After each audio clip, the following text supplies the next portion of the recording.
What's up, everybody? It's Friday night. We're here. I got a crew in the house. They skipped date night just to be here to hang out with you.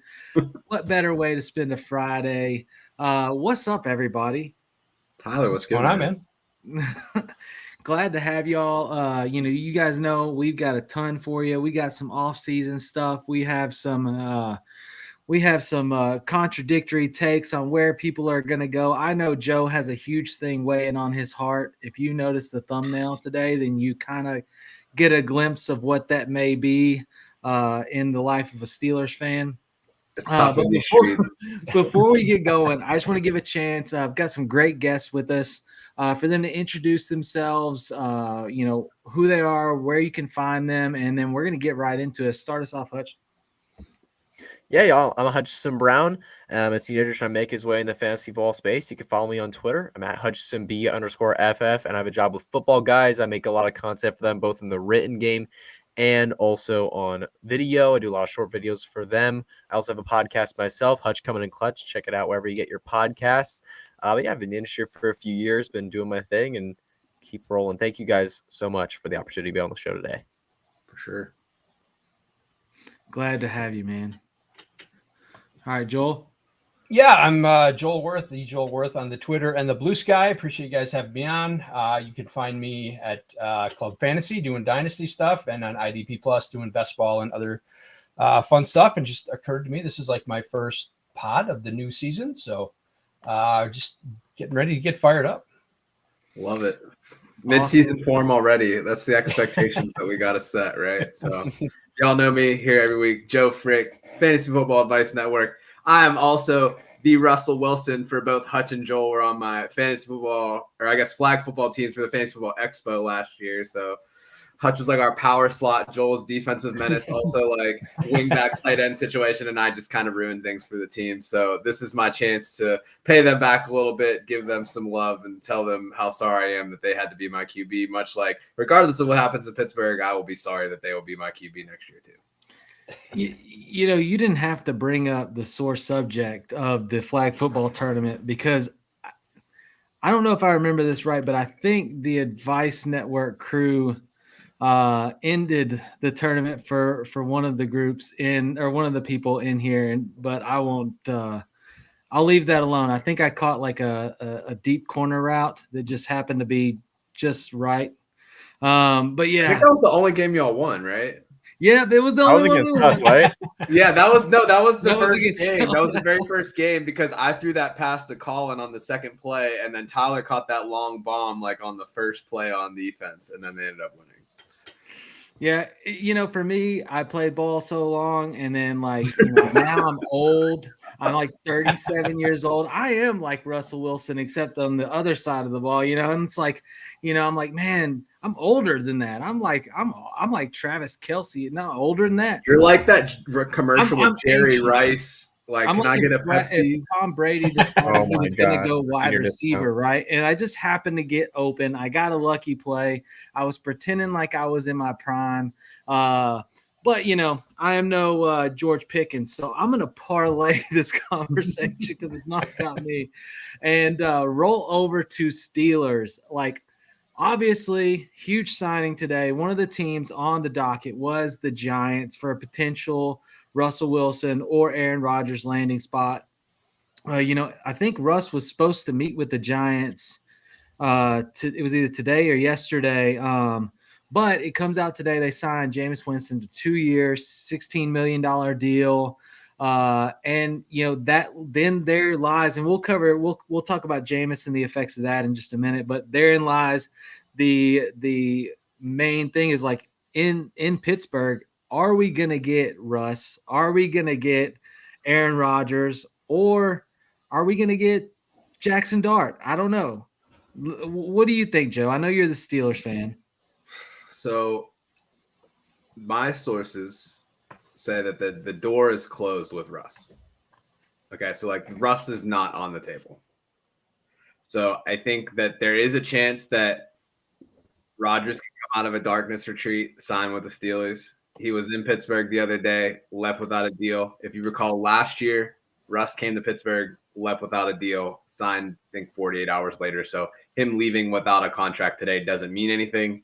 I think that there is some urgency from the Steelers, given that Michigan Pro Day, they're heavily looking at Kenneth Grant in the first round of the draft. They've been all over defensive line throughout. The Steelers historically always go to the pro day of who they're taking in the first round. Tomlin and Omar Khan, GM, were meeting with Aaron Rodgers. So I do think that there is some potential of this brewing. I do think that's what happens. I don't think that rules them out from taking a quarterback, but I would be shocked if it was Jackson Dart as being projected in the first round. But I do think it's going to be A-Rod with a rookie like in the 4th or the 5th, and then they'll probably try again next year because he's going to be miserable. And the thing that I'm most curious about it all is, so you have a movable force versus a unmovable object. Aaron Rodgers gets all of his coaches fired. Mike Tomlin is impossible to fire. What happens? Is there an ayahuasca dispensary in Pittsburgh? Probably. I was on the radio this week with the guy who's a huge Steelers fan, and he was like, Mike Tomlin is so mid. I just wish he would leave. And I was like, wow. I mean, he got you a Super Bowl, and he's like, no, he didn't. He's mid. He's just playoffs, and that's it. So, Hutch, do you buy it? Do you think Rodgers ends up a Steeler? And if so, does that mean Russ is done, or is there a team still for him? I'm with Joe here when it comes to Aaron Rodgers probably going to the Steelers. I mean, the rumors all offseason have pointed towards the Steelers being a heavy favorite for Rodgers. There's been multiple meetings now. They seem to have gone pretty well per most reports. I wouldn't be surprised, like Joe said with Russ, where it was 48 hours after a meeting he got signed. I wouldn't be surprised when the next 2 to 3 days we see Rodgers signing in Pittsburgh. You have DK Metcalf there. You have George Pickens there, at least for now. They might trade Pickens. I wouldn't be shocked by that one either after paying Metcalf so much money. But this is a contending team that can win some games. I think Rodgers, at his expiring age, is going to want to go to a contender. I don't think wants to go to a place that's going to be a complete rebuild for him. He doesn't have time to do that. I think Pittsburgh with Rodgers makes a lot of sense. And then Russell Wilson, if they're going to sign Aaron Rodgers, they're likely to let go of Russell Wilson. And I think that he'll get signed somewhere. But at this point, we're at the point where there's only a couple teams left that are really needing a quarterback. And most of them are near the top of the draft where a quarterback is going to be very available for them to take. So I think Russell Wilson at this point is likely going to be a bridge to a rookie quarterback. That's kind of what we're looking at. I would agree. Joel, you're shaking your head. Are you have the same sentiment? Yeah, I mean, being a Packers fan, there was always the discussion when Rodgers was here, the kind of mutual admiration society between him and Mike Tomlin. So I think this is a fit that makes some sense. Pittsburgh's a playoff caliber team that needs a quarterback. Rodgers, like Hutch said, is not going to be long for a rebuild. So I think it does make sense. It's not something I would do, but I agree. Beggars can't be choosers. So we got a couple people in the chat. Brent saying, let's go. Mr. Grapefruit, Neighbors to the moon. Neighbors will be great with Jameis. Love the show. So let me ask you. Well, we got one more before we get into the Giants, but it says, BHS Cardinal 16. Is it really the end for Pickens? I'm curious. Hutch, you're nodding. I have a ton of Pickens in my dynasty leagues.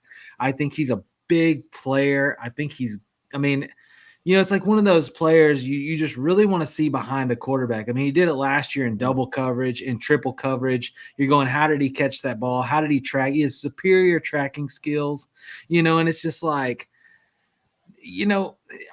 Arthur Smith offense, no telling on the quarterback. Like, are we out, or is there hope for him to still be a thing? Well, obviously, I mentioned it when I was talking about Aaron Rodgers. I think there's a potential that we could see a George Pickens trade. George Pickens is a very hot-headed wide receiver. We all know that. DK Metcalf is also a hot-headed wide receiver. They're both very confident in themselves. I feel like Pickens, seeing Metcalf get a massive contract, he might one out of Pittsburgh. It's given that he might not be the wide receiver 1 anymore, not in terms of only salary, but in terms of actual target share as well. We might see a trade here. I mean, we've seen the Steelers do this a multitude of times, especially in recent years with Deontay Johnson, Chase Claypool, taking wide receivers that seem to have some emotional issues, seem to have some things going around off the field as well as on the field emotionally. They trade them away and they get all the value out of them that they could have gotten. Like Deontay Johnson was very productive the first years. They trade him to Carolina and then he does very little. Remember Chase Claypool was traded to the Bears for a second-round pick? Remember that one, everybody? That went terribly for Chicago. So awesome. Pickens could turn into a similar player. I hate to say it, but Pickens could be on that track as well. You're breaking my heart. I know. You're breaking my heart. I mean, here's where I'm at. And Joel, you can give me your thoughts on this. Pickens did last year, and we, you see it. He did it with nobody really on the other side. Russ is throwing to Van Jefferson, he's throwing to Calvin Austin the third. He is taking on the double coverage and he's still doing the big plays. A lot of that early D-Hop type style stuff, right? And then, so I wonder, and this is just me, and I think really Arthur Smith is the ultimate, antagonist to this dream, this story that I'm building up in my head. But in my world, if DK does become or is looked at by defenses as wide receiver 1, does that Pickens against the cornerback number 2 on teams, is that not like an absolute mismatch? Well, I think Metcalf and Pickens are just very similar players, so I think there's a bit of redundancy there. Yeah. So that's going to take some kind of scheming from Arthur Smith to work out. My concern is if they do bring in Rodgers, like when he went to the Jets, they brought in Al Lazard, he brought in Randall Cobb. He wants all his, they eventually brought in Davante Adams. He wants these guys who have been around him, who know his little hand signals and head motions and stuff like that he wants to call at the line. Now, he's probably been doing these things since George Pickens was in the 8th grade, and Pickens isn't going to understand these. So, yeah, it's going to blow up. There's just no way that can work. So, yeah, I think it ultimately there would probably have to be a trade with Pickens. I can't see that working with Rodgers very well. I think there's a couple ways that it could go because Pittsburgh has been looking for that second receiver for a while. They were heavily invested in Ayuk last year and were kind of just waiting to see what happened. And then Ayuk re-signs with the 49ers. They actually talked about picking up Ayuk again when they unloaded Deebo Samuel this offseason, but nothing really materialized there. What will be interesting to see is what is the market for a George Pickens who has the freak athletic ability, but he is known to take plays off. He has done some just bizarre things like end of the game Hail Mary. You could try to catch the pass or you could run out of bounds and start a fight. There's a lot of weirdness there from a fantasy perspective. Points per game last year. Yes, he was the top guy. Yes, he popped and had some big games, but on a points per game basis, he was wide receiver 40. I think what we'll see is that the Steelers didn't feel confident in paying him that $30 million a year that they gave to DK Metcalf. That's very clear. Would they trade him before the season starts? I think they could, but I don't know if they would recoup enough and get something back immediately this year that would make it worth it when they're probably going to have a bridge like Rodgers there. They're going to push in the chips. Art Rooney, too, does not really believe in a tank, which trading Pickens sort of is doing that in a sense. The other thing that you keep in mind, and if you look at the way the Steelers have attacked free agency this year, they've really been going after comp picks and have been trying to load up for 2026. So I do see a scenario where they keep Pickens, let the contract expire, and that's pretty much locked in because he'll get a big contract somewhere that you're going to get that third-round comp pick. So it's if I can't get better than a third immediately in a trade, why not use him for the year with Rodgers and see what happens? And then you're going to get the comp pick kind of compensation out of that. So, yeah, I don't think he's here beyond this season. Will he be there for the season? I kind of go back and forth depending on how I feel. Fair enough. Well, apparently I've postponed it enough. We had Mr. Grapefruit, Neighbors to the Moon. Neighbors will be great with Jameis. And then we got Brent Bradford coming in here. Get to the Neighbors talk. What about this 2,000-yard season coming up? Yeah. Joel, is it possible? Can if Jerry Jeudy can really in the back half of the season go for 1,300 yards, what does that mean for Neighbors for 2025? I mean, I thought that was always going to be in play if they could get a quarterback at all. I mean, the dude is just a massive target monster as a rookie. So, I mean, he's an absolute stud. So that was always going to be in play. Can Jameis not throw enough interceptions to actually keep the ball on the Giants' side of the field and keep marching and actually score touchdowns and make it a functional offense? That's really the question. He had a couple of huge games with Cleveland last year, but the rest of the games were pretty bad, honestly. And he was pretty bad in New Orleans. So I don't think this really moves the needle. I saw the line or the tweets on Twitter tonight about, everybody saying that, how massive it was going to be for Neighbors. I don't think this moves the needle too much on Neighbors, just because I think he was going to be really good in the first place. And I'm not sure that how functional Jameis is as a real life quarterback. I mean, can he sustain an offense? That's the biggest question. Yeah, especially that offense. And Brent Bradford said Winston might break Eli's interception record, which would be a good feat. What about Hutch? I'm curious because, I've seen some trades happen on this Neighbors narrative, right? Like, so Jameis goes there. The thought process that, especially in Dynasty, I mean, one, Neighbors is an absolute stud, but that Jameis is going to be there. I have seen some people get some absolute hauls. Yeah, some hauls. Like, I mean, I saw one where a guy got a first, Brian Thomas Jr. and Lad McConkey. Oh, Neighbors. okay. Damn. If anybody in my league wants to send me that, my phone is on. I've got a ton of Neighbors, and I would sell every one of them for that package. Yeah, no, that's. Let me put him on the block real quick while we're talking about this. I literally tweeted that like 5 minutes after the news broke, or 5 minutes after I saw it. I was like, put Malik Neighbors on the trade block, not to likely actually sell him, but just to see what kind of madness you'll get. Because I completely agree. If you get an offer like that, like where it's just, okay, this is ridiculous, you just smash accept. Like the value is just there. And the thing is, Joel, you were talking about, is Jameis good enough to maintain an offense? And I don't think the Giants think he actually is, because when you really look at that contract, it's 2 years, $16 million. It's only $8 million guaranteed. So and even if you look at $8 million a year, that's the same money as like Taylor Heineke, Marcus Mariota, and Jacoby Brissett right now. Like this is backup money. And if he were to be paid like a 2-year, $30+ million deal, I'd be like, okay, he's the starting quarterback. But he is really not. I think the Giants are still going to be aggressive and draft a quarterback in the NFL draft. They have a top 3 pick. They have plenty of capital to trade up. I think they're going to use Jameis as a bridge to a rookie quarterback. And that's the only concern I'm going to bring up right now, because if Jameis Winston goes through his first 8 games, Neighbors is on pace for 3,000 receiving yards, but Jameis Winston has like 15 interceptions in his first 10 games, there's going to be chance for the rookie.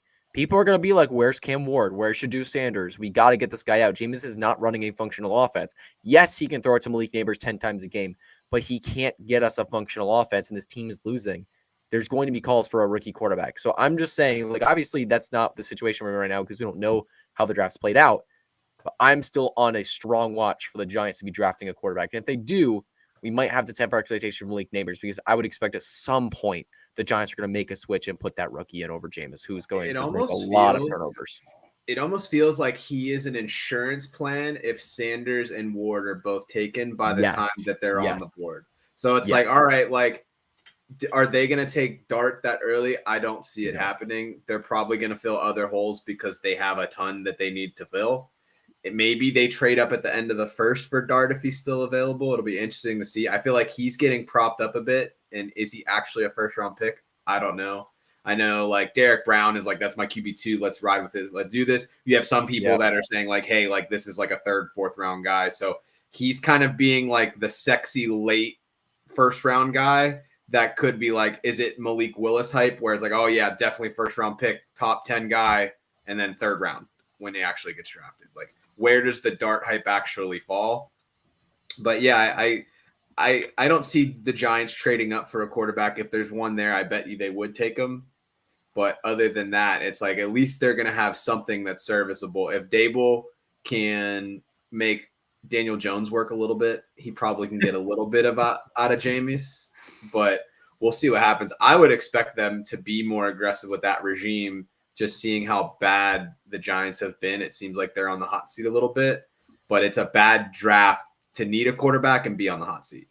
Yeah, the thing is, like, they can't, if they go out with just Jameis and they lose a ton of games and that's it, there's no way they keep their jobs. Like, there's just no way they keep their jobs at that point. If they draft a rookie and still lose a lot of games, they're going to get at least another clock reset because, like, okay, you have a rookie here. Let's see what you can do with him. I think that drafting a rookie gives the GM, gives the coaches a chance to have their job for longer. And I think they're going to push aggressively for that quarterback due to that. Yeah, I mean, obviously there's been word that Titans might try to trade down. We know that it sounds like they really want Abdul Carter. That's who they would like to get, which would open it up for, several moves that get somebody up there into the quarterback talk early. So definitely interested to see how that continues to pan out. And, thinking about that, Tennessee could be a landing spot for, maybe a Russ or something like that as a potential spot. I do think that Levis is really raw and needs a lot of work. But, we'll see how that goes. So continuing with free agency signings, we had a couple of, offensive line signings towards the beginning of the week. We had McKai Becton going to the Chargers, Ronnie Stanley, Baltimore. My question here is obviously we also had Najee signed with the Chargers. Is Becton a game changer for that offense? What are your thoughts, Joel? I don't think he's a game changer because their line was already pretty good. I mean, he probably makes them better, but I don't think he's taking a weakness and turning it into strength. I mean, obviously, offensive line is important. It's especially important in a Harbaugh, Greg Roman offense where they're going to want to run the ball, play off their tight ends quite a bit. So, yeah, I think it helps them. It makes them better. The strength of their offensive line is their tackles, obviously, but I think he takes them from an 80 to an 85 offensive line, but I don't think it's a game changer, but it certainly helps. I mean, he's a very good player, and he gives them kind of a swing tackle. He came up as a tackle, couldn't stay healthy, and then moved to guard at Philly. But if an Alt or a Slater gets hurt, he could probably pop in and play tackle something. So it gives them some flexibility. Yeah, I think it's a nice signing, but they had a ton of cap space, so they had to spend it on somebody. Yeah, I mean, I don't hate it. I mean, the best teams, like the Lions, that offensive line is absolutely stellar, and we see what they're able to do no matter who's running the ball, much less give Jared Goff time to, be considered in the top 10 quarterback room, which is, crazy when you think about, previous performance. But that offensive line makes a lot of difference. And Herbert, though the offensive line has been okay, like I don't think Herbert's really, he's banged up every year, right? And part of that's on him. He's got to get the ball out, but does that security, do we get a level up for that offense? I think for sure the offense, Mekhi Becton, the thing about him, I just specifically love him for the run game because he's just such a mountain of a human being. Jim Harbaugh is going to love this. He is a hard-nosed, physical, running the ball kind of offensive scheme guy. Like this is what he wants to do. He wants to play physical, he wants to play tough, and he wants to play stronger than you. And Mekhi Becton is someone that's going to help do that at his monster size. There was a video, I think it was the Chargers social media team, they were like measuring him with like a ruler. Like, did you guys see that video? Yeah. It was like they were trying to get measuring tape on him, and like they said he's 6'7". Mekhi Becton was like, no, it's just the doctor. I'm 6'8". You got it wrong. It was pretty funny. He's like 6'8", 365. Like, Jim Harbaugh is just going to love this guy. I think this is a great upgrade specifically for the running game because he just moves people. He just creates space and moves people out of the way. You saw plenty of that in Philadelphia for Saquon Barkley. Specifically, there was a play against the Rams where he just threw people, man. He's throwing people out of the way, making easy holes for the running back position. Yeah, he's like your off tackle or your inside, like your smash like specialist, right? Like, yes. Let him just clear him out in the middle, and that's Najee. Like, Najee's not a lot of side to side. He needs to get moving. And same thing. It kind of translates to Baltimore too. Ronnie Stanley. Obviously that offense it it performed highly. Derrick Henry exceeded expectations. Well, I think he was on par for what I thought would happen because any running back in the Ravens offense has been successful, whether it be Gus Edwards, JK Dobbins on a bum knee, or, King Henry, which obviously is a whole nother level. There's just something about when you play the Ravens and you have to play Lamar, intentionally, right? It limits how you can condense space on a running back. So if you have a Henry who's going to destroy arm tackles, it definitely changes the game. So I think that was a good pickup by them.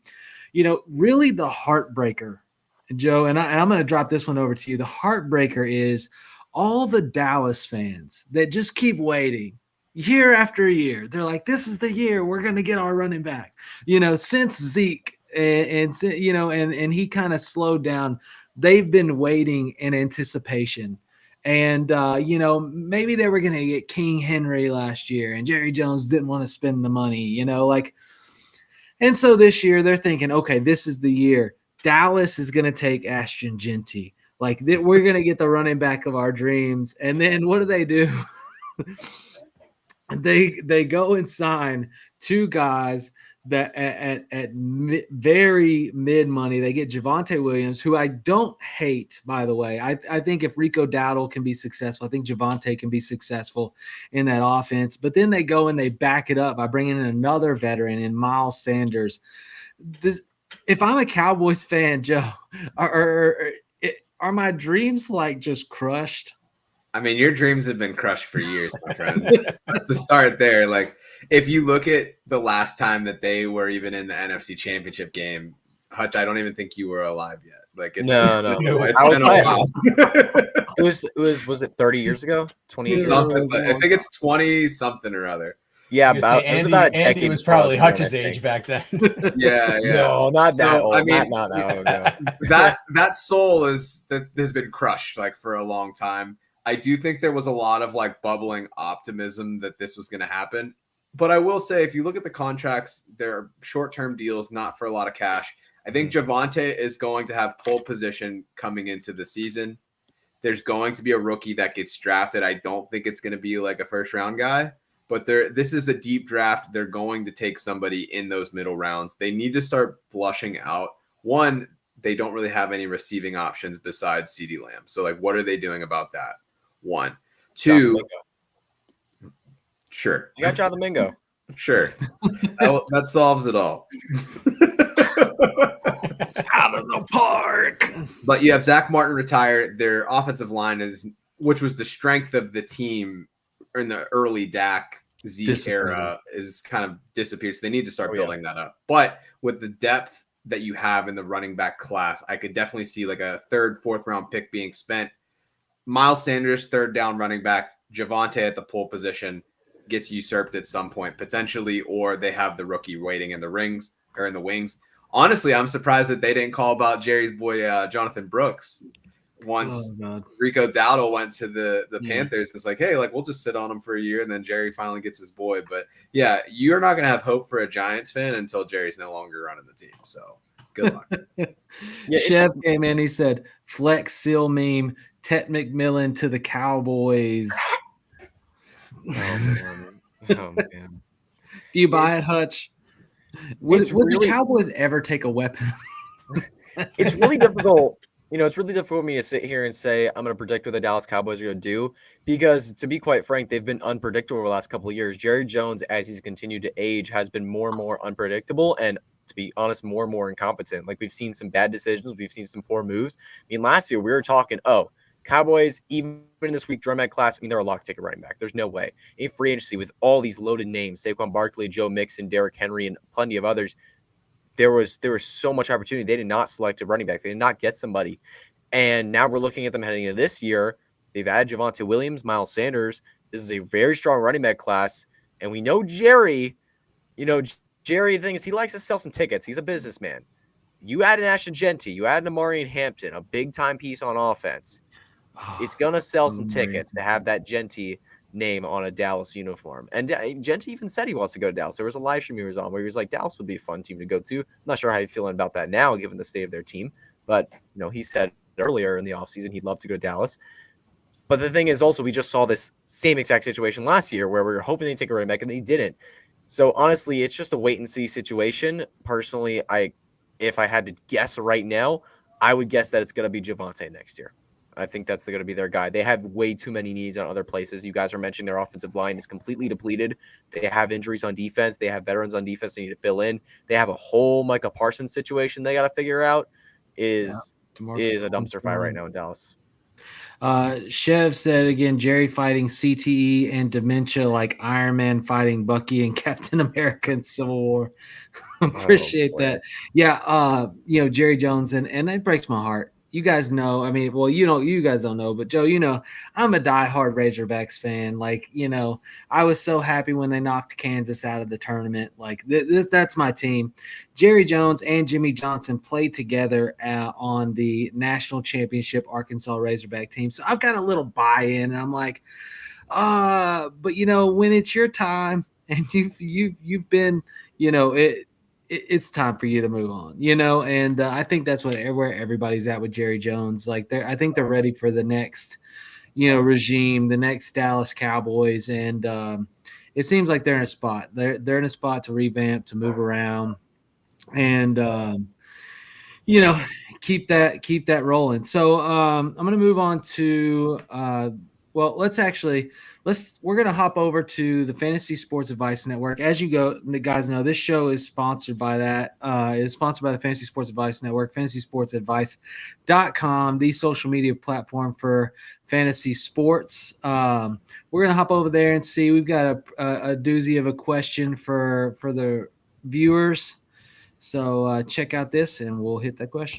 We are here. FantasySportsAdvice.com, offering the best fantasy sports social media platform. Why join endless Discord communities or the trolls of Reddit? Fantasy Sports Advice is a community designed to help you win with 24/7 support. Go to FantasySportsAdvice.com and become a pro member for unlimited access. Again, go to FantasySportsAdvice.com today. All right, so right here in the Football General, we have Geezer, and he's dropping in a question. He says, okay, so given that I never draft a top 5 quarterback in the first 3 rounds, does anyone here believe that JJ McCarthy will be the later round quarterback steal of the year? I'm back and forth. So just hit it, go. Hutch, start us off, Joe, then Joel. Is JJ McCarthy the late round? Obviously you're going to get him deep in one quarterback redraft leagues. Dynasty's different, but in redraft this year, is he the one you want?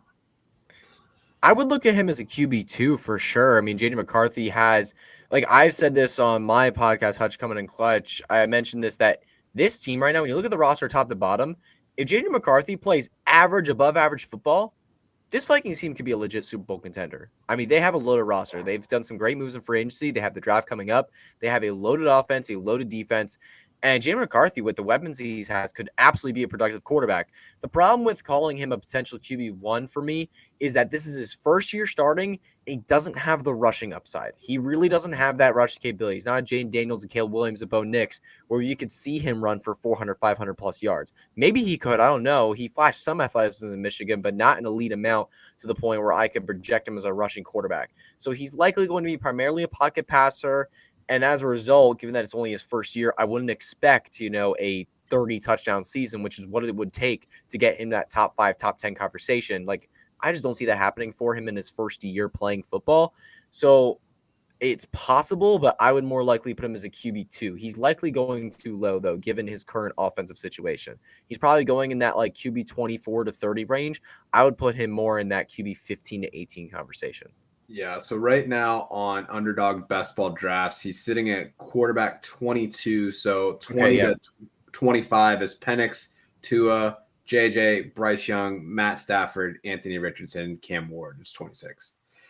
Going into last year, I was very anti-JJ. I think his attitude and youth just annoys me. The whole I'm gonna go barefoot on the field so I can get grounded. It's what are you doing? You play football. Why are we doing this stuff? It just rubs me the wrong way. And maybe I'm just becoming an old curmudgeon. I don't really know. That's not very curmudgeon. I'm not gonna lie. It does. It does. I know. I'm aware. I'm a dad now. It just aged a bunch of years from my book, man. It happens. But if we look at the quarterbacks from that draft, every single one has been money. Every single one.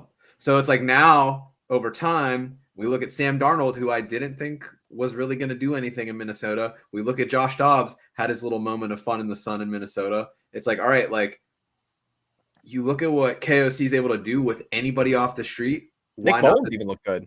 Yeah, right. So why not this guy that he felt passionate enough to trade up for? Why can't he also be that guy? And I think that Kevin O'Connell is going to put him in a good position to be successful. He has great offensive weapons with Addison and Justin Jefferson. Oh, yeah, you also have TJ Hawkinson. Aaron Jones is okay at running back, I guess. So it's like from a team construction perspective, definitely worth the late round flyer. Like Hutch said, I do think it's going to be interesting to see how much rushing upside that he has. But I think a lot of those guys, the Caleb Williams, if you look at Drake May, both of those guys in college, both had over 90 rushing attempts their senior year. Players that have at least 90 rushing attempts in their last year before they go pro tend to have a QB1 season. They're not that far ahead of them, but I'm probably going to be looking at one of those year two guys. The whole second year slump thing doesn't bother me. I would take the flyer on it, but I wouldn't also hold on to him if it doesn't seem like it's going to work out either. So I think it's a low risk, worth the draft capital that you're going to spend there for sure. Joel? Yeah, I think you guys hit it. He's absolutely got the infrastructure to be able to be, that elite quarterback. He's got a great offensive line, a great play caller, great wide receivers. So everything is there. It's just, you've got really the same questions that he had coming out of Michigan, plus the injury now is that, he was a 2-year starter at Michigan, but it was a very run heavy offense. So does he have that mental bank of experience that he can kind of rely on when things get tough? He didn't play last year. That doesn't help. Now he's coming back. He's got to fight the meniscus injury too. So there's definitely some risk, but yeah, there's certainly some upside just because of the context of the team he's on. Yeah, I'm in agreement. I think that he will outperform his current ADP. I feel like the offense is just too good. You have too many weapons that can make plays in spite of bad quarterback play. And that always changes the game. There's you look at Sam Darnold literally failed for how many years with how many different teams, and then he goes to the Vikings, and all of a sudden Sam Darnold's worth the Seahawks letting Geno go and paying him money. Like it just, that offense can make people look good. And I think they're ready for that new face. I think that's the reason they weren't really interested in bringing in Rodgers. And I think that he can thrive. Definitely if I'm getting him, especially at the end of my redrafts, 18, 17, 16 round, like it's fine. Honestly, he probably will still be sitting there on waivers in most leagues after you finish your redraft. So definitely a value. And I think I think that you can jump ahead of the curve, right? And instead of being the guy that picks him up on waivers after he has 2 good weeks, he could be sitting there instead of some other player that you could have been a maybe, and you're going to get more production out of him. I'm definitely a quarterback grab type person. Like I never go quarterback early unless somebody falls like way, way down beyond where they should have. Like last year in the Kings Classic, I got Lamar Jackson in the 9th round or something like that, and I was like, crazy. To me too. It's like the Kings. I'm playing with like Jeff Manns and Michael Fabiano and all these people, and I'm like, okay, I guess they don't like Lamar. Well, it's like, am I stupid? Like, I literally let him go. I let him go, and then he came back around. I was like, at this point, like, am I just? I feel like I'm crazy if I don't, right?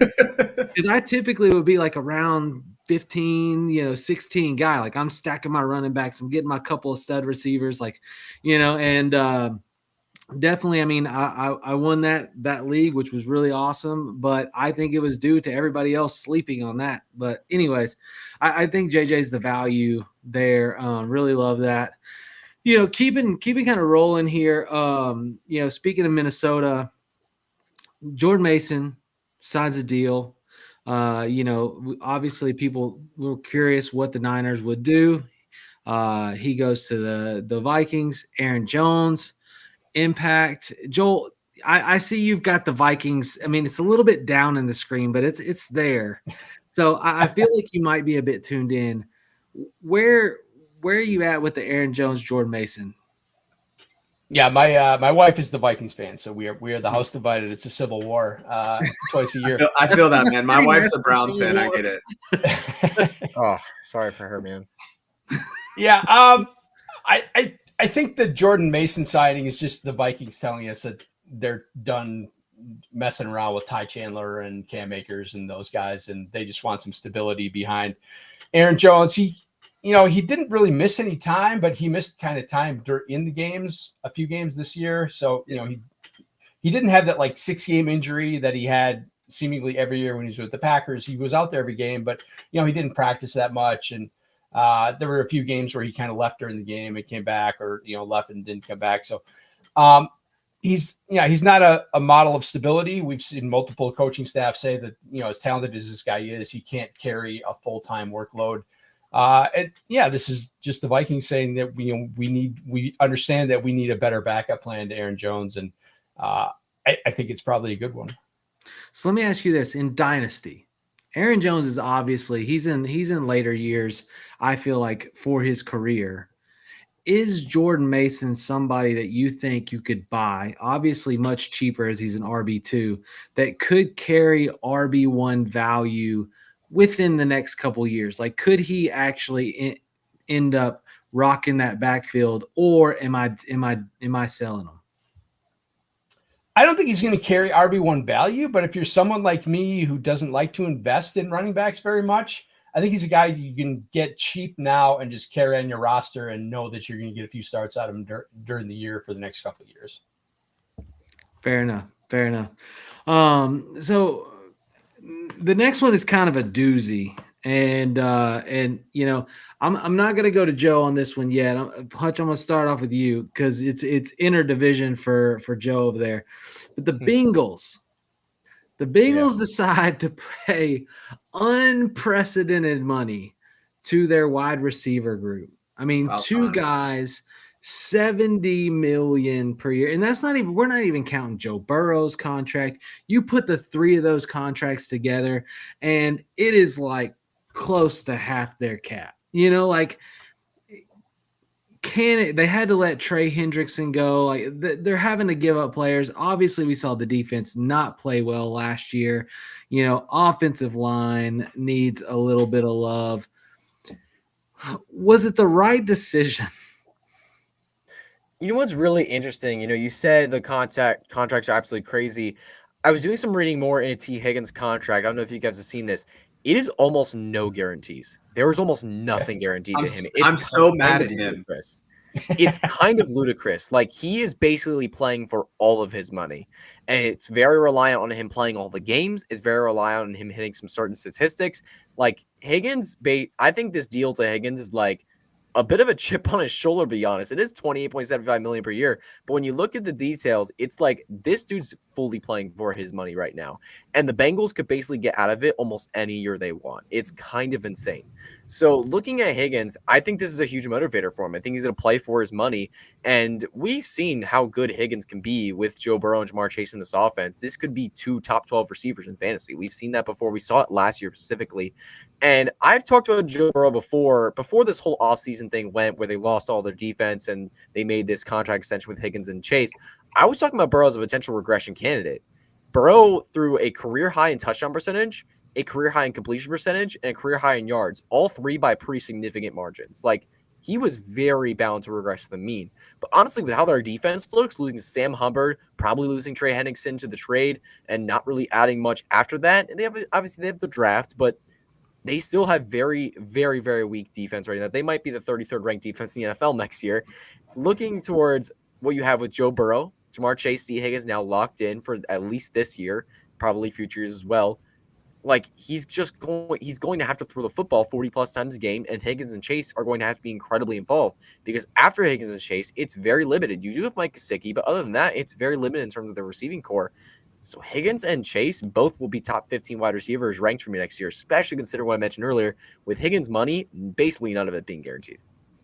Imagine not wanting to play for the Patriots so bad that you're basically willing to risk not getting paid to play with Joe Burrow and Jamar Chase. Because that's essentially what T. Higgins did. I would have been, all right, it's been real. I'm going to Boston. Let me get that money. But, I mean, if you look last year, he could have sat out. He played on the tag. They looked like they were going to tag him again. He was like, all right, like, we'll figure it out. I was astonished when I saw the details of that trade. Or it was the trade, the contract.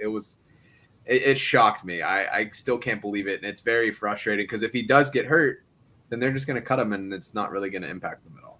100%. Yeah, it's like when I saw the deal, I was like, man, happy for T. Higgins. This is so amazing. He's getting his money finally.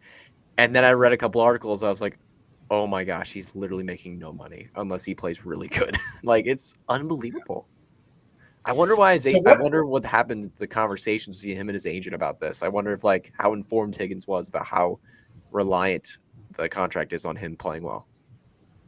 I mean, what took so long to get this done, right? This has been going on for like 3 years. Yeah. And he settles for this contract. I mean, why couldn't they have gotten this done 2 years ago and just avoided the whole franchise tag thing altogether?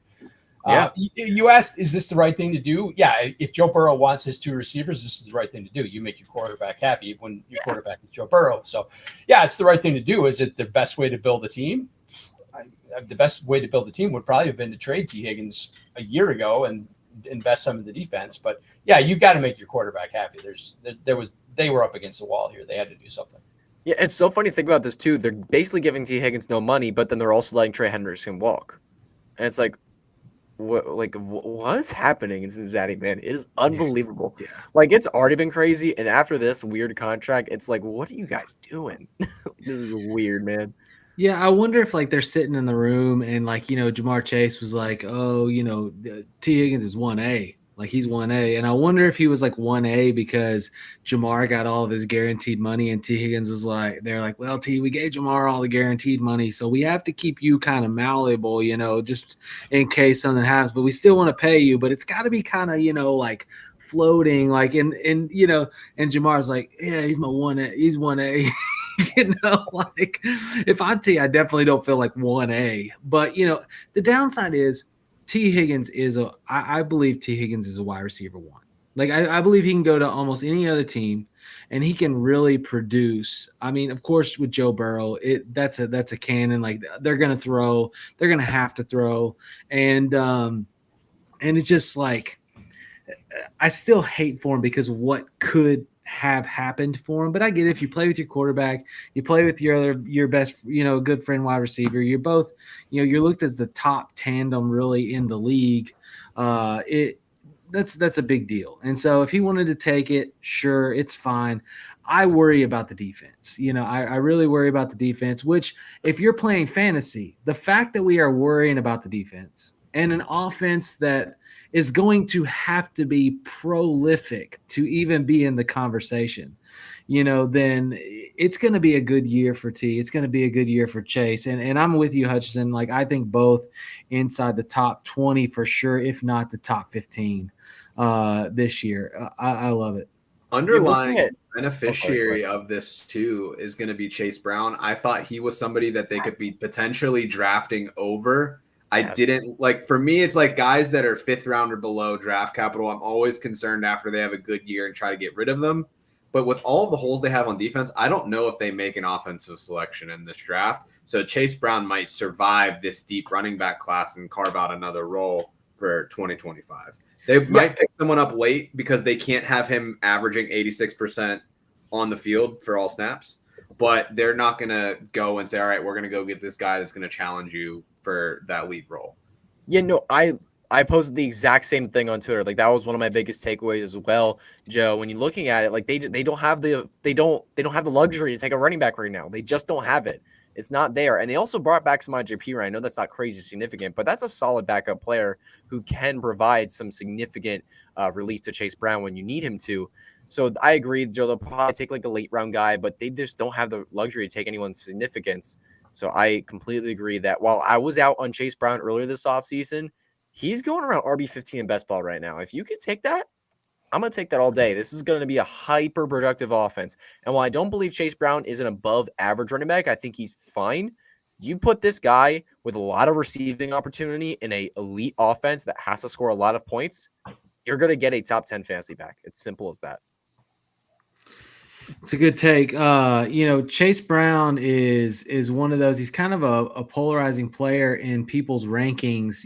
I've seen him ranked. He finished obviously last year at RB10 in most PPR formats. He had over 1,300 yards and 11 touchdowns on the year, all purpose. So, I mean, you definitely got production, but I've seen people have Chase Brown all the way as high as RB5. Oh, wow. Ooh. Joel, can you see it? Can you see it? Don't hate it. I could see it, sure. I mean, Joe Mixon was never efficient in any way whatsoever, and he was always putting up, fringe top 5 running back seasons in that offense. So, yeah, I could see it. And you guys talk about, what they need to draft for defense, and they do, but they still need help on the offensive line too. So, yeah, I'm with you guys. I don't think that they can really afford to spend significant draft capital on a running back. So, yeah, if you're a bell cow running back in that offense, I see no reason why you can't be a top 5 back. Yeah. You know what the Bengals need? The Bengals need one of those good old classic Eagles drafts where they get all kinds of defensive capital late in the draft somehow that overperform their draft spots. That's what they need. If they can do that, you get the best player at the draft at pick 9 because nobody wants to take him for some reason. Because he may have character issues. He seems to be fine to me.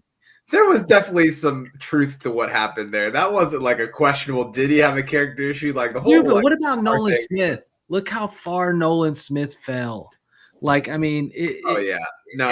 annoying as hell. He's like, as soon as I see like a player that's drafted that I haven't heard of by the Eagles, I'm like, you're probably going to be an all-pro. And they probably got one of the, if not the best, one of the best rookie defensive backs in the league. They got 2 of them. They need that. They need a good Eagles draft. Go Birds, man. Go Birds. I know, Hutch, you got the hat on. You're yeah, my guy, talking my music right now. Dude, they kill it every year.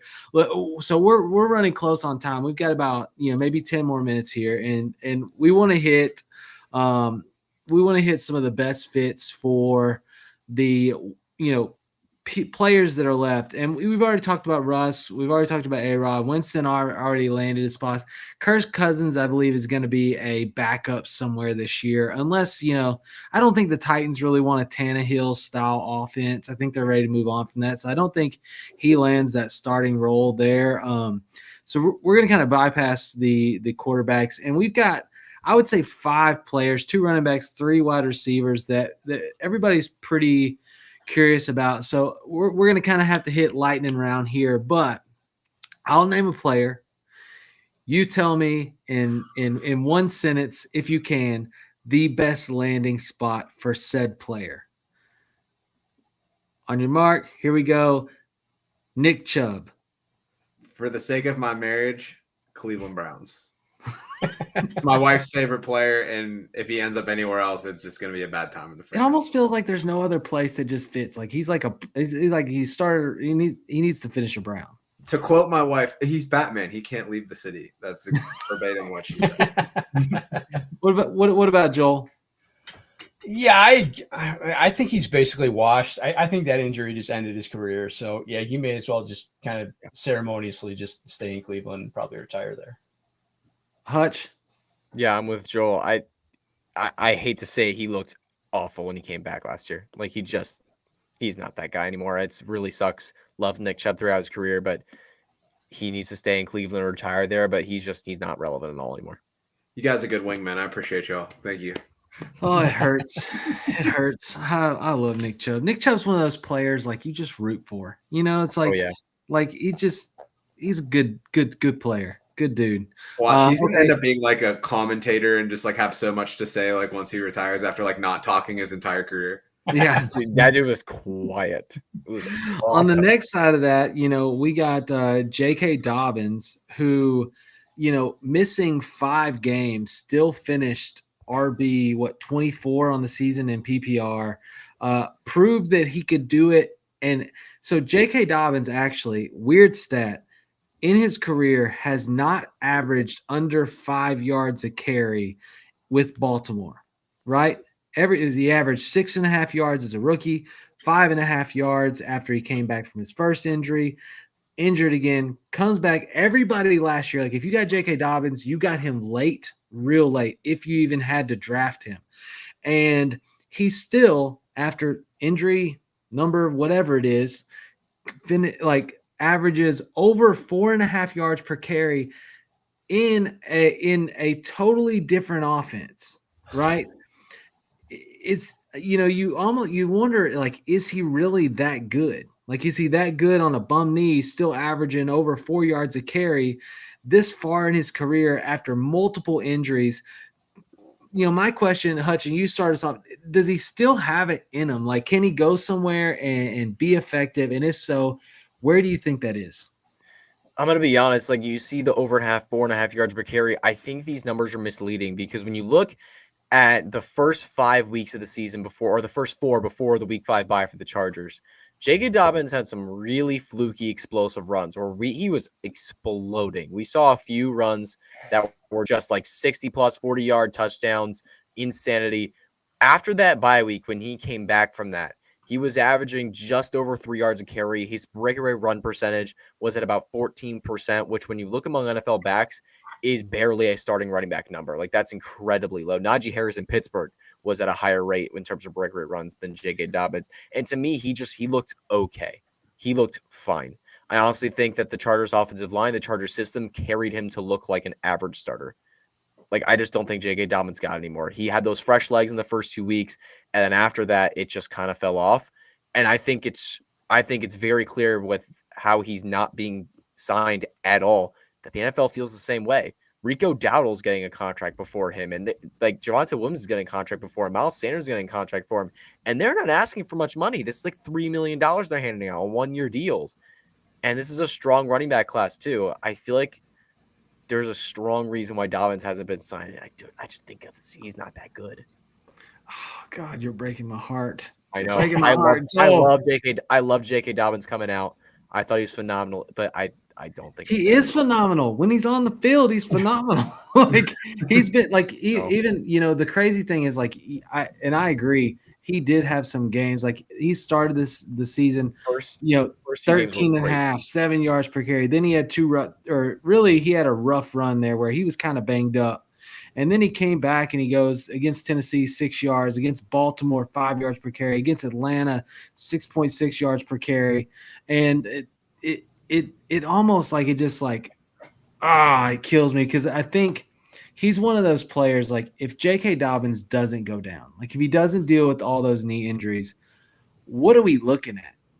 With what he's capable. I mean, you saw him when he came back from injury last time. I mean, he's running down the field on a breakaway run, a 40-yarder, and he looks like he's half limping because his legs don't move like they should, and he's still running. Like, he's still doing it. And it's one of those things that it kills me. I think he's better. It's one of those where bad luck, like just bad luck.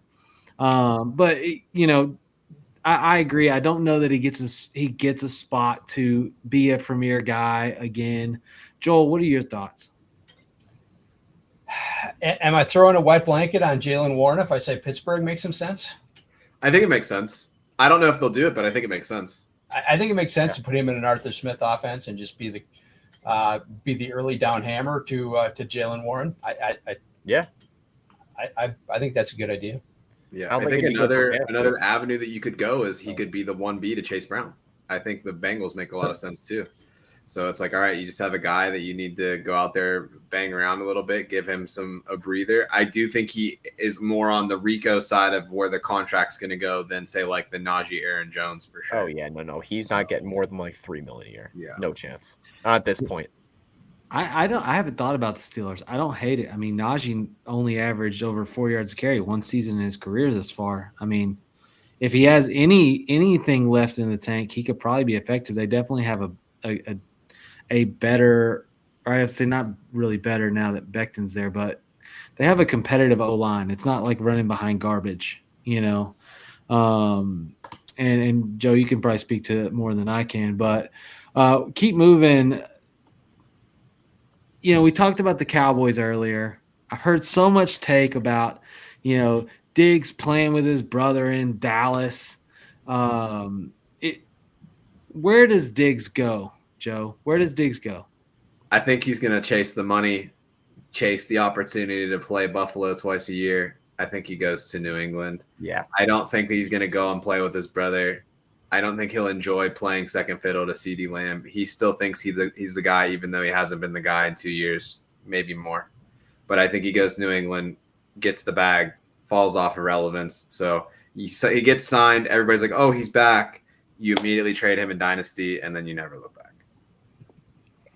I completely agree with this, honestly. I think he still could ball, though. I mean, looking at what he did last year in Houston, he absolutely was very productive when he was given the opportunity. It's just off the ACL tear at his age.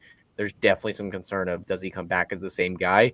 But I agree with you, Joe, that New England is the place, and if the hype goes high, you sell. Because even if they add Diggs, there's likely going to be a Travis Hunter or a Tech McMillan coming to this team very soon.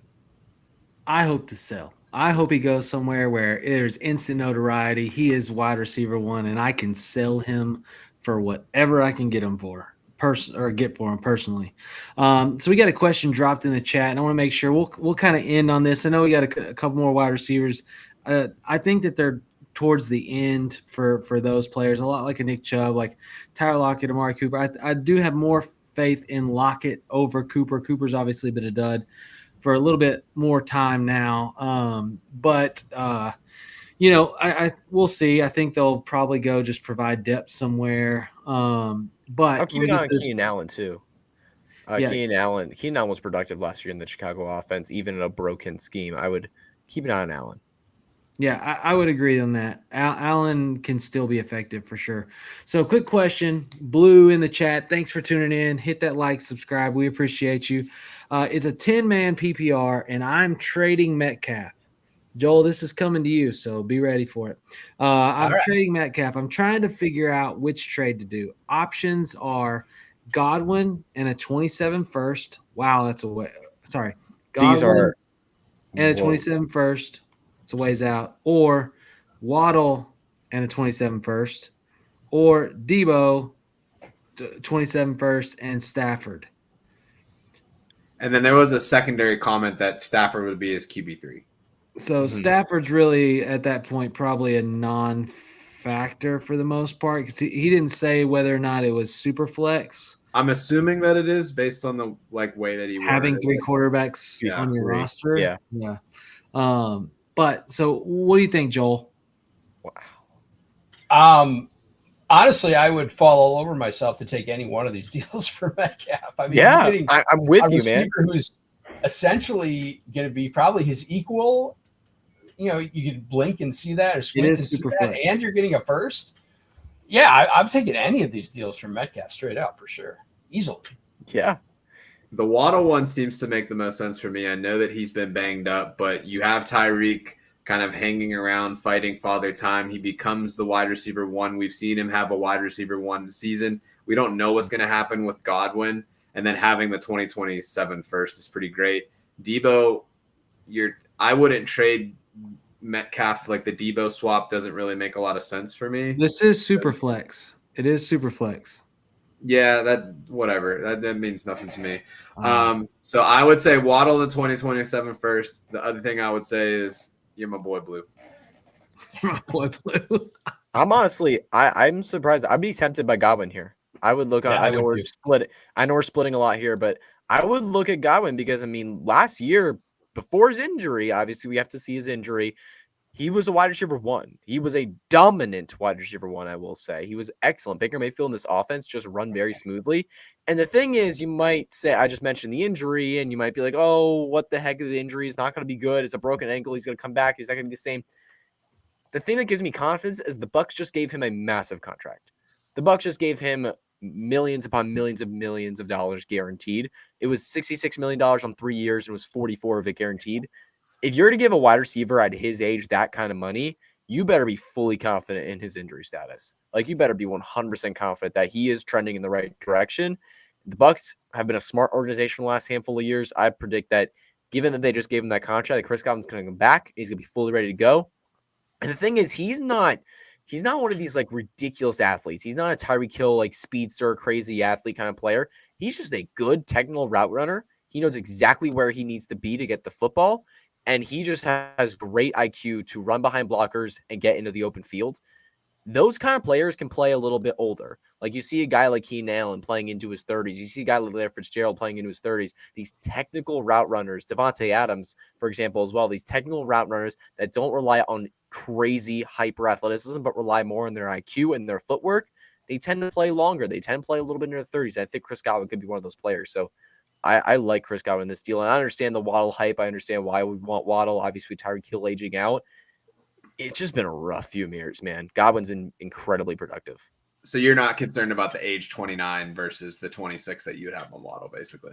No, yeah, you definitely get a few more years with Waddle. I'm just more confident that we're going to see wide receiver 1 production from Godwin because he's done it more, and he's done it more. But I think what I was trying to say is that, so typically like 30 years old is where you start to see like that cliff fall off. I think what you were saying is the style it's a more graceful decline for Godwin versus somebody like a DK Metcalf that relies on speed, crazy hype, athletic traits. Or like a Jalen Waddle too.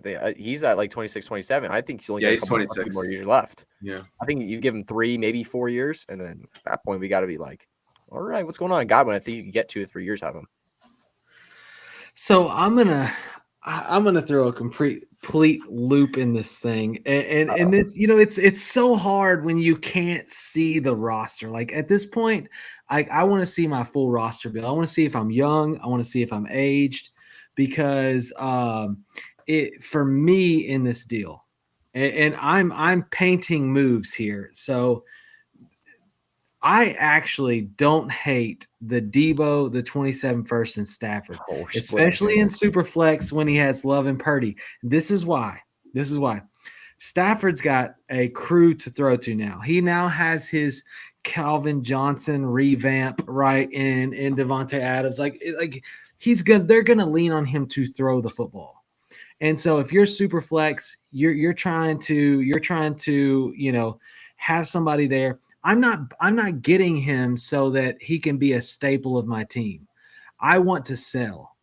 You're already trading for a 27 first. You're trading for a first that's years out. You're not even going to be able to use this anytime soon. So to me, it feels like we're trading DK. It feels like we're entering rebuild mode.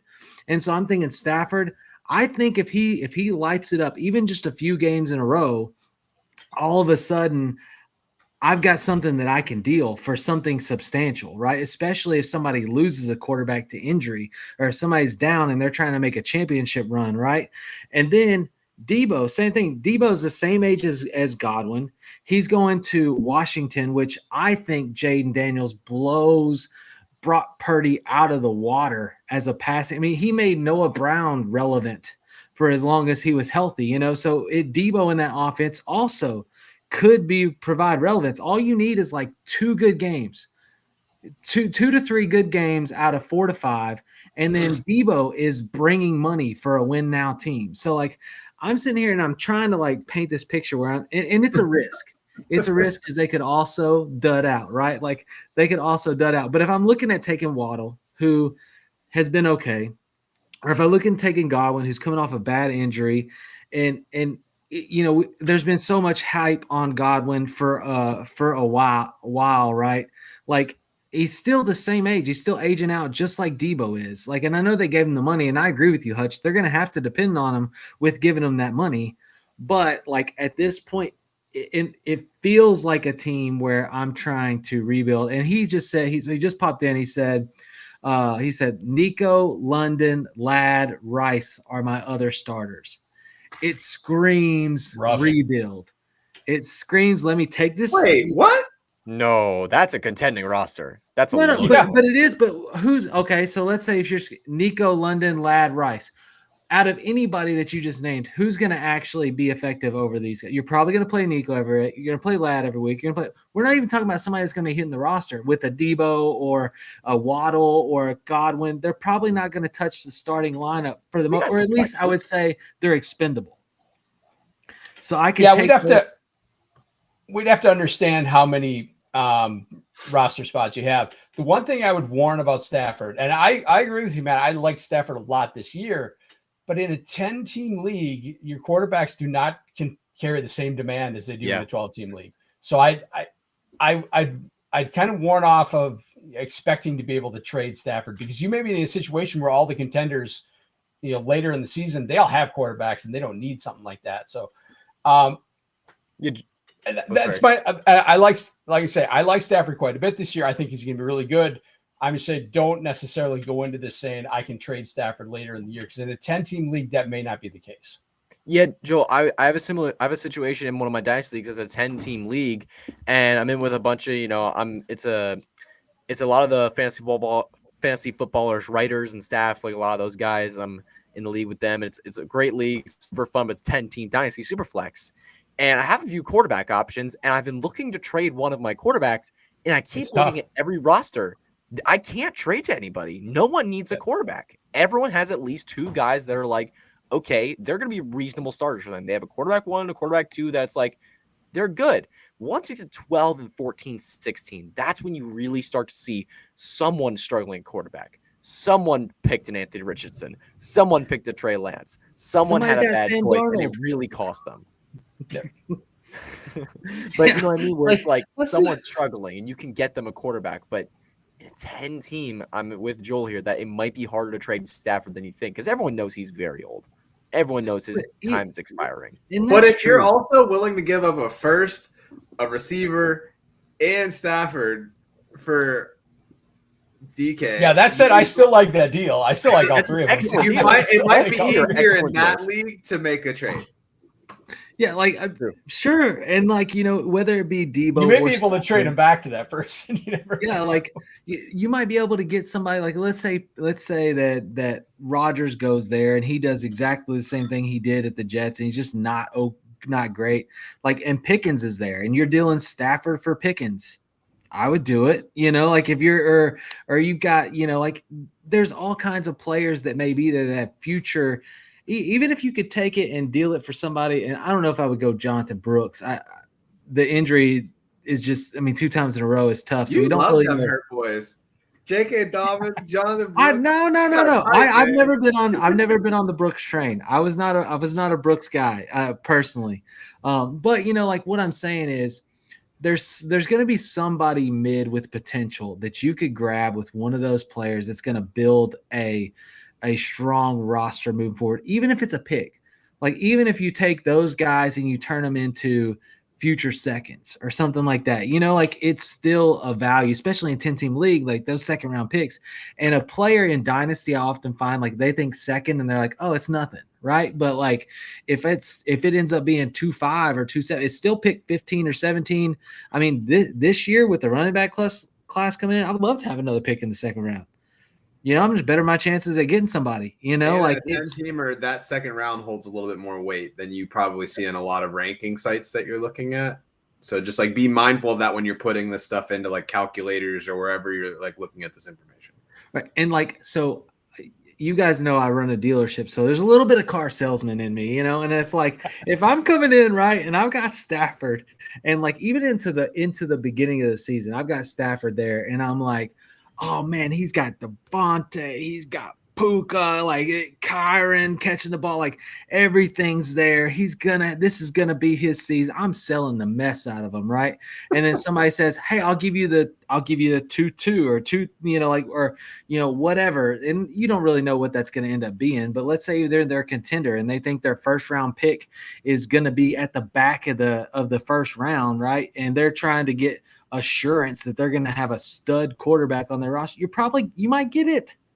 And so it's the possibility of that, because I think Godwin, even if you look at a Godwin and you're going to trade a Godwin, you're still looking at the same value in a trade, in my mind, that you would be for like a Debo or a Stafford in that type of league. So I'm like getting essentially like two trade pieces that could net second round picks, which is what Godwin's going to give you. Nobody's going to give you a first for Godwin. You know what I mean?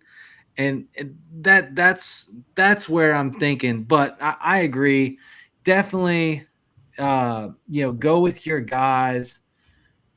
It's always tough, right? Like everybody's got different takes, and that's the great thing about fantasy. That's what makes Dynasty so fun. It's so fun to try to build different teams and build your team. Like I am that guy that I have 5 Dynasty leagues, and the teams are almost identical because I have traded and I have worked for the guys that I like, that I want to see win. And it is almost nerve-wracking because I find myself sometimes like taking a hit just to get a guy that I have on all my other teams. It also helps me on Sunday that I'm not like that. I'm essentially cheering for the same guy in 5 leagues, and I'm not like fighting against myself. But if you don't play Dynasty, you should. If you're watching the show and you only play redraft, you should play Dynasty. It adds a whole nother level, and stuff like this, like trading for a 2027 pick, like you're trying to make moves for a future. You're thinking, 2 years, 3 years down the road, which is awesome. And it's just another dynamic of it. But we have hit our time. We are actually a bit past the time, and I appreciate, Joel, Hutch. Thanks for being troopers and hanging in there with us on that. Again, if you can, just real quick, let the viewers know who you are, where they can find your work. Everybody in this room, guys, does incredible work in the industry, and I've read a lot of the stuff that they've put out. It's great stuff. So make sure you hit the follow button. Go follow them on Twitter. Go download their podcasts. You can never get enough good information, especially when it's coming from solid sources like these guys. Blue, appreciate you dropping in the thanks, guys. So Hutch, let them know where they can get your stuff. Hey, y'all, you can follow me on Twitter. I'm at HutchinsonB_FF. You can find everything I do from there. Hutch Coming in Clutch, my fantasy football podcast, dropping once weekly. And then I do a lot of work with football guys, especially throughout the offseason, throughout free agency. I've had a lot of articles, a lot of videos. So if you go on the Football Guys site and go to the articles section, they're all free. You can find all the articles done by me. You can look at all the reactions, all the things I talked about in free agency. So, yeah, go check that all out. Joel? Yeah, I want to thank you guys for having me on. Appreciate it. Good to see all you guys. You can find me at the Joel Worth on the Twitter and on the Blue Sky. On Club Fantasy, I put out a Dynasty article, Dynasty buys and sells, a few weeks ago before the Combine, but I think it's still probably pretty relevant. And on IDP Plus, working on my best ball rankings, and the quarterback rankings will be coming up next week. Yeah, Joel, if you will, drop that link in the chat on YouTube. Maybe we'll get some clicks over there. Yeah, Joe? Yeah, and then I've been doing primarily everything through the Fantasy Football Advice Network. So come check us out, see what's happening, and yeah, just check everybody out here. There's a lot of good content everywhere. So it's been fun working with these guys tonight. Always a blast chopping up with you, Tyler, every week. So yeah, we're just gonna keep doing this thing. Joe, you're my guy, man. It's like every time you're on the show, like it's like I'm here for the vibes, and I appreciate it. Appreciate you being here with me each week, and thank you all for tuning in. Thank you for listening to this when the podcast hits. Thank you for supporting the Fantasy Sports Advice Network and From the Forum. We are here for you. Anytime you have questions, drop them in. And Hutch, Joel, I can't thank you enough for tuning in. Family, we will see you next week, 9:00 Central Time on From the Forum. Have a good night. See ya. We are here. FantasySportsAdvice.com, offering the best fantasy sports social media platform. Why join endless Discord communities or the trolls of Reddit? Fantasy Sports Advice is a community designed to help you win with 24/7 support. Go to FantasySportsAdvice.com and become a pro member for unlimited access. Again, go to FantasySportsAdvice.com.